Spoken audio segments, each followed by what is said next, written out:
सभी को धन धन सतगुरु बोलता हूँ। धन धन सतगुरु तेरा ही आशा। जितने भी प्रेमी भाई व माता बहनें अपना कीमती समय निकाल के साथ संगत में पहुंचे हैं, सभी को बार बार धन धन सतगुरु तेरा ही आशा।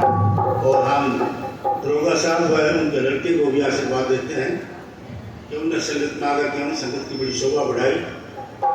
धन धन सतगुरु तेरा ही आशा। तो प्रेमी सज्जनों, संतों का सत्संग एक बहुत ही महान वस्तु है। समय समय पर संतों ने आकर के संसार में जीव को चिताया है। तो जीवड़िया परदेसिया, हमारी जीव आत्मा इस संसार में परदेश में आई हुई है। जब परदेश में आई हुई है तो हमारा अपना भी कोई देश होगा। तो जो संतों का देश है वो सतलोक है, सचखंड है। वहां से हमारी आत्मा इस मृत्यु लोक में आई हुई है। और ये जो मृत्यु लोक है, इसके अंदर काल भगवान ने तरह तरह की जंजीरें, तरह तरह के जाल आत्मा को फंसाने के लिए डाल रखे हैं। तो यहाँ से कोई भी आत्मा जो है तरक्की ना करे, उसने इस तरीके से अपने जाल बिछा रखे हैं। सो काल से जाल से निकलने के लिए संतों का एक ही मार्ग है कि उनका सत्संग करें, उनके बताए नाम शब्द का सिमरण अभ्यास करें और अपनी आत्मा को ऊंचे से ऊंचे लोकों में पहुंचाएं। यानी असली ऊंचा लोक तो सतलोक ही है। अब इसी जन्म में इतनी नाम की कमाई करें कि अपनी आत्मा को सचखंड ले जाए, सतलोक ले जाए। वहां पर ना काल है, ना मन है, ना माया है, ना दुख है। वहां पर शांति ही शांति है। ना वहां पर प्रलय है, ना वहां पर महाप्रलय है। तो संतों का देश सदा शांति प्रिय है। संत हमें अपने देश को ले जाना चाहते हैं, सत्संग करा के, नाम जपा के। बाकी जितने भी सत्संग के अलावा संसार में जो कर्म धर्म है, तीर्थ व्रत है, नियम आचार, मूर्ति पूजा, देवी देवता, पठन पाठन, यज्ञ हवन, ये सब काल के जाल हैं। इनके करने से हमारी आत्मा निकलने की बजाय और फंसती चली जाएगी। ये बात साथ संगत के समझ में आनी चाहिए कि एक सत्संग ही मुख्य है। इसमें जो जीव पड़ा रहता है, लगा रहता है, उस जीव का उद्धार हो जाता है। हालांकि पत्थर जो है हार्ड होता है, पानी को नहीं पीता, लेकिन एक पत्थर पानी से बाहर पड़ा है, एक पत्थर पानी के अंदर पड़ा है, तो 2 घंटों के बाद में उस पत्थर के हाथ लगा के देखो जो पानी के अंदर है, बाहर वाले पत्थर से तो ठंडा है, बाहर वाला पत्थर तो तब मिलेगा हमारे को, चाहे हमारा हृदय कठोर ही क्यों न हो। अगर सत्संग की बातें असर नहीं करती, लेकिन बाहर की दुनियादारी से तो फिर भी अच्छे हैं जो सत्संग में बैठे हैं। एक दिन सतगुरु दया करके हमारे अंदर भी वो बातें असर करेंगी। तो इस प्रकार हमें सत्संग में जुड़े रहना चाहिए और सत्संग का लाभ उठाना चाहिए। सत्संग का लाभ यही है कि जो कुछ प्रारब्ध तुम दुनिया में लेके आए हो, उसके अनुसार दुख व सुख तो आएंगे ही, इनसे मत घबराओ, ये तो हमें भुगतने ही पड़ेंगे। लेकिन आपके इस सत्संग के द्वारा बेशुमार कर्म कट जाते हैं और आत्मा कर्मों से हटती हो जाती है। नाम की कमाई करके अपने घर पहुंच जाती है, सतपुरुष की गोद में पहुंच जाती है, सतलोक में पहुंच जाती है, जहाँ सदा के लिए इसको वहाँ शांति ही शांति है।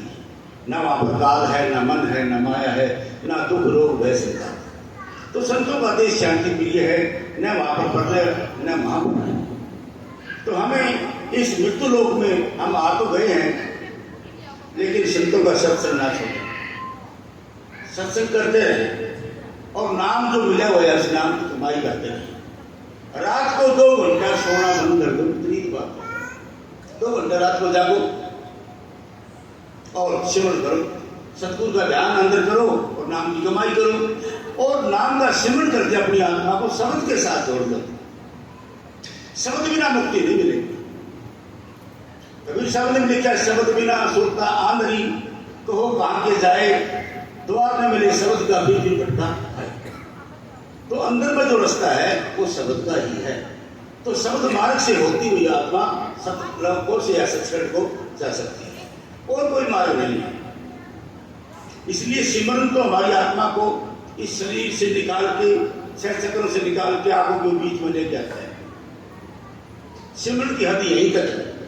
इसके आगे वो जो गुरु ने शब्द बताया है, जो इसके अंदर में हर वक्त होता रहता है, 8 पैर दिन रात 64 घड़ी, वो शब्द को सुनने से हमारी आत्मा मालिक के घर जाती है।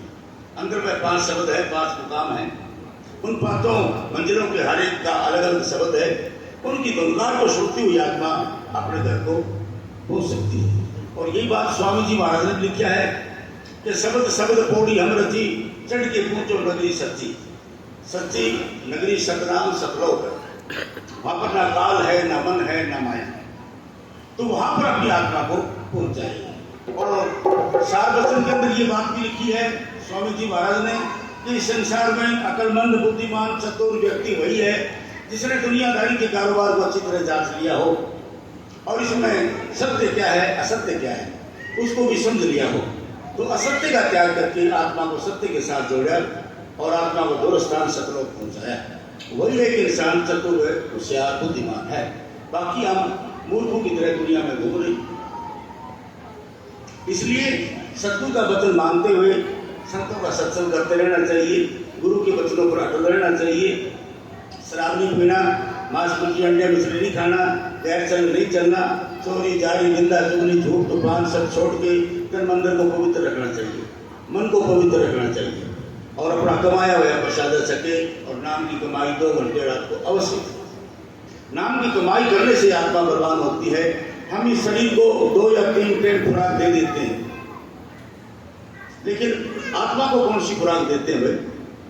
तो आत्मा की खुराक है संतों का सत्संग और नाम का सिमरन या शब्द की धुन को सुनना, ये आत्मा की खुराक है।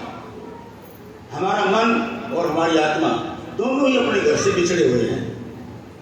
मन जो है ब्रह्म से आया है, आत्मा सतलोक से आई है।